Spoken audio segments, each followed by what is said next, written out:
আসসালামু আলাইকুম। এই যে আমাদের সবজির বেড, সাথে সবজি চাষ করব।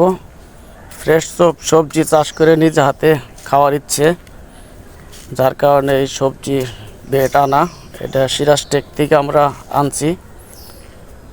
এটা এখন মাটি ভরে দিলাম, তারপরে এটার ভিতরে পালং শাক, লাল শাক, মূলা শাক, এই ডাঁটা, এখন যা মন চায় ইচ্ছে মতো চাষ করে নিজে টাটকা সবজি খেতে পারবো এবং কি প্রতিবেশীকেও খাওয়াতে পারবো।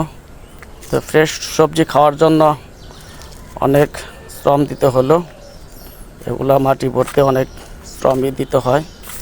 মাটি অনেক ভালোভাবে না দিলে সাথে সবজি হবে না।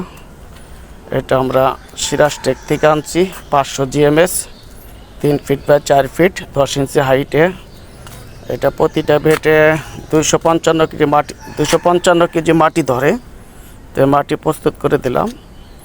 তো মাশাআল্লাহ, এখন দোয়া করেন সবজি যেন নিজে চাষ করে খেতে পারি। আর এই যে খাঁচা দিচ্ছি আপনার 12 মিলি রড দিয়ে খাঁচা বানিয়ে উপরে টিন দিয়ে তারপরে আপনার এটা বসাইছি যাতে মজবুত হয়। তা আশা করি মজবুতই হয়েছে।